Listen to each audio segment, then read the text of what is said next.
Unit 6, we're on to learning goal number 4, and it is about converting common metric measurements involving weight and capacity. Yep. So make sure to jot that down in your brand new page in your math journal. And the first idea is we just want to make sure that you understand the difference between capacity and volume. Mm-hmm. So recreate this little Venn diagram in your math notes because it's just an important idea. Capacity is when we're talking about the measure of the amount of space occupied by a liquid. And so here's my little pictures to help you out with that. So when you're talking about any kind of liquid, milk, juice, water, Powerade, tea, all that good stuff, you are figuring out how much space is occupied within that container. Now, for volume, the biggest difference then is we're dealing with solids. So we have like our washing machine and a treasure chest and refrigerator. All of those, we are figuring out how much space it takes to fill up those items. And then, of course, there's something that they have in similar, though. It's still talking about the amount of space that's inside that object. Yep. So just take a moment to recreate your little Venn diagram there. Come up with some examples so that stands out to you.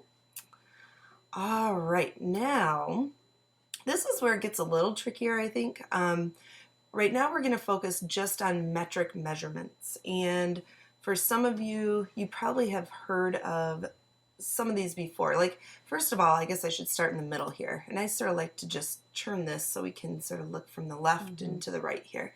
But we're going to start just right in the middle. I was thinking of meters already. And sometimes you might hear about a meter or a liter or a gram. And then if you go to the left, well, think about going to the left first. When you do that, each time or each step that you move to the left or go up, you are increasing and multiplying by 10.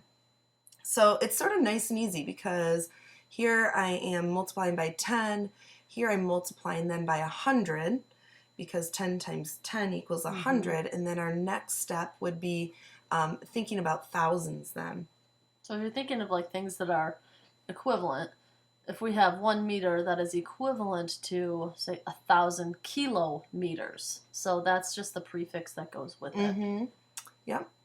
And so then, if we're going back to our base, just to start us off here, and now we're going to go to the right, we're going to get smaller by 10 each time. So we have a decimeter, and that would be a little bit smaller than a meter, by 10 actually. And then our next step would be centimeter. And here sometimes you might think about, centa, like as in century, that's 100 years. This is getting smaller by 100.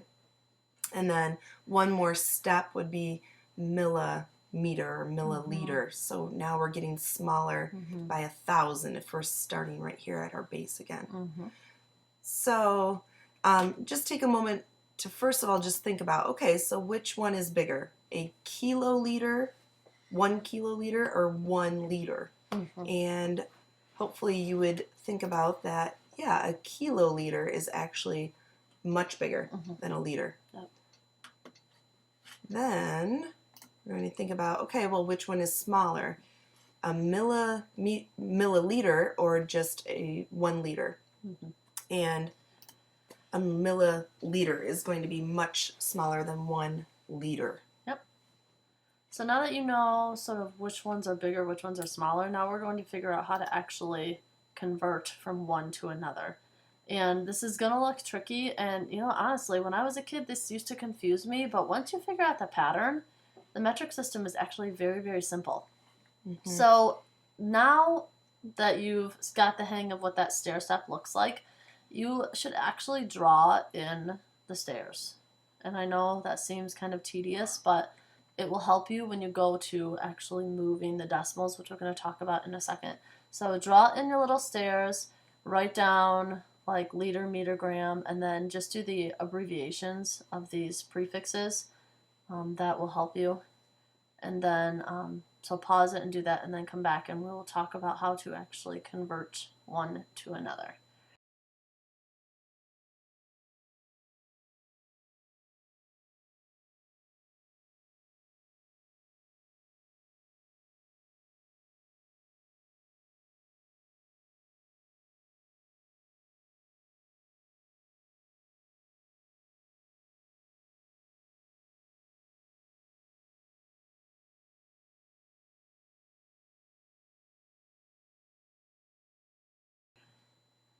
Okay, so the reason I wanted you to write that is because a lot of times when I try and figure this out, I actually write this number on the step that it belongs. That's sort of the trick that I use. So if I had 1 kiloliter, I would write the 1 on this top step because this is where the kilo is. And I need to convert it to liters. So liters is way down here on the base. So I need to think of how many steps down am I going. I'm going 1, 2, 3. So what I do in that case is I move my decimal 3 places to the right because that's the way that I'm climbing. I'm climbing down 3. So if I had 1 and I move my decimal 1, 2, 3, and I wish I could figure out how to make that work on this video, but imagine the little loops going under. All those loops need to now be filled in with zeros. So I had my 1, 2, 3 steps, fill them in with 3 zeros. So 1 kiloliter is actually equal to 1,000 liters. Now, one question I have is why were you, I don't see a decimal here. Why can you just put a decimal after the 1? Well, any whole number has a decimal at the end of it. I could put a decimal at the end of all of these. So, okay. Yeah, no matter what, if you've got a whole number, the decimal would be at the end. And there could be zeros at the end of that. Infinite number of zeros. Okay, so the second one, 1,500 milliliters. So again, I look where my milliliters is on my steps down here. So I would put 1,500. This time I am going up the steps. So I am going to the left. So if I have my decimal here and I'm going up 3 steps, I'm going to move my decimal 3 places to the left. So if it was here, 1, 2, 3, so I would have 1.5 or 1 5/10 liters. And the next one, hopefully this is starting to, click with you. 3,000 liters. So I am now on my base. My base is 3,000. And I'm going to kiloliters. So kilo is up here. So I'm going to be climbing 1, 2, 3 to the left. So I'm going to move my decimal 1, 2, 3 to the left. I should end up with just 3. Or if I wanted to put my decimal on 3.0, but 3 kiloliters. And then the last one that I'm going to do for you is 250 liters. So again, I start here at the 250, and I am going to kiloliters again. So I'm going to be moving my decimal back 3 places. So 1, 2, 3. Wait. Why did we end up? We did it wrong, you guys. Oh my goodness, it should be 0.25. I think we meant to go to milliliters. Whoops! Oh, whoops. Sorry, guys. Oh well, we all make mistakes. At least we knew the right answer when we did it. We just didn't do it when we were making the slideshow. Whoopsies! Should have been 0.25. If we were going to milliliters, though, then it would have been 250,000. Oh, yikes. Whoops. Okay. Hopefully you guys caught our mistake, too. All right. Now, these are 4 that you are going to try on your own, and then we will come back and show you the answers. So, again, if it helps you, write it right on your step and actually move it, physically move it. So, okay, so our first one, 2.5 grams. So I'm starting here and I'm going to milligrams. So I'm going to move my decimal 1, 2, 3 to the right. 1, 2, 3 to the right. We should end up with 2,500 milligrams. Ooh, okay. It's a little stressful. It's kind of exciting. All right, this time we have 4 kilograms. So 4 is up here, and we're converting to grams. So 1, 2, 3, because grams is our base. So we move our decimal 1, 2, 3, and we should end up with 4,000 grams. Hopefully y'all got that.